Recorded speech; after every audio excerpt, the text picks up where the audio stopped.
আপনি কি জানেন প্রস্টেট ক্যান্সারের সঙ্গে প্রস্রাবের কোনো অসুবিধা বা সম্বন্ধের কোনো সম্পর্ক নেই?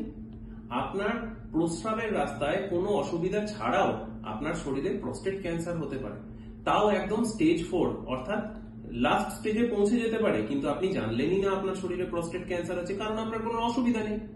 হ্যাঁ, এটা সম্ভব, কিন্তু আবার প্রস্টেট ক্যান্সার ভালো ক্যান্সারগুলোর মধ্যে অন্যতম, যেক্ষেত্রে স্টেজ 4 এর প্রস্টেট ক্যান্সারের পেশেন্টকেও 20-25 বছর আরামসে ভালোভাবে ন্যূনতম খরচায় বাঁচিয়ে রাখা যায়। আসুন আমরা প্রস্টেট ক্যান্সার নিয়ে 2-4টে কথা আলোচনা করি।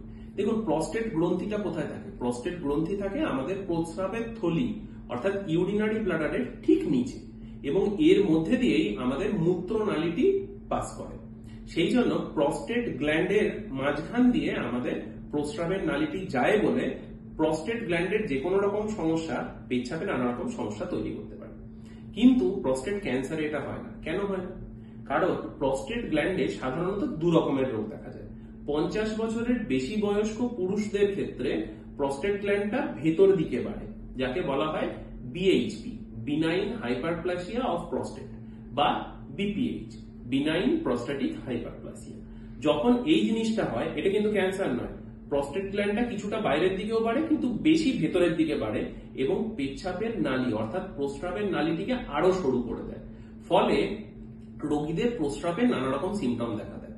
প্রস্রাবের ধারাটা সরু হয়ে যাওয়া, প্রস্রাবের সঙ্গে রক্তপাত হওয়া, রাত্রে বারবার প্রস্রাব করতে ওঠা, প্রত্যেকবার প্রস্রাব করার সময় পেচ্ছাপের থলি সম্পূর্ণভাবে খালি না হওয়া, রেগুলার নিয়মিতভাবে ইউরিনে ইনফেকশন হওয়া, এগুলো সব কিন্তু বিএইচপি অর্থাৎ প্রস্ট্যাটিক হাইপারপ্লাসিয়ার লক্ষণ। এটা ক্যান্সার নয়।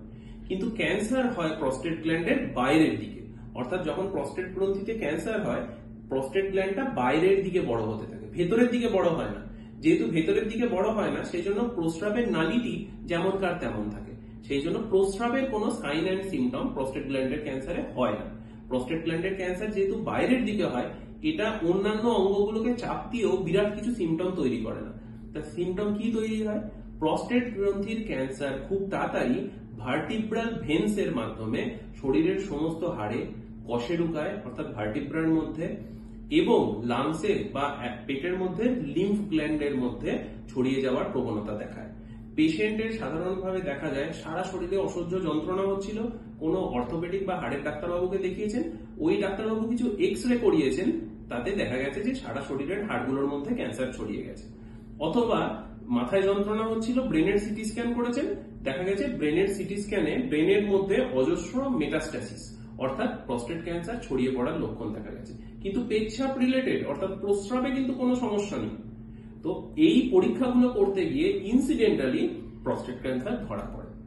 প্রস্টেট ক্যান্সার এমন একটা ক্যান্সার যেটা অধিকাংশ ক্ষেত্রেই স্টেজ 4 এ ধরা পড়ে, অর্থাৎ হাড়ে, পেটের লিম্ফ গ্ল্যান্ডের মধ্যে, ফুসফুসে অথবা ব্রেনে ছড়িয়ে যাওয়ার পরে। কিন্তু এরকম ক্যান্সারকেও যার গ্লিসন স্কোর অর্থাৎ প্রস্টেট ক্যান্সারটা কতটা ভয়ঙ্কর এটা বোঝবার একটা স্কেল আছে, যেটাকে গ্লিসন স্কোর বলা হয়। এই গ্লিসন স্কোর যদি কম হয়, অর্থাৎ ক্যান্সারের গ্রেড যদি কম হয়, ভালো ধরনের প্রস্টেট ক্যান্সার হয়, সেই প্রস্টেট ক্যান্সারের স্টেজ 4 এর পেশেন্টকেও সামান্য হরমোন থেরাপি দিয়ে এবং মাঝে মধ্যে রেডিওথেরাপি দিয়ে 20-25 বছরও বাঁচিয়ে রাখা সম্ভব। আবার প্রস্টেট ক্যান্সার যদি খারাপ ধরনের হয়, অর্থাৎ যদি গ্লিসন স্কোর অনেক বেশি হয়, তাহলে সেক্ষেত্রে পেশেন্টের আয়ুষ্কাল স্টেজ 4 ক্যান্সারের ক্ষেত্রে কয়েক মাসও হতে পারে।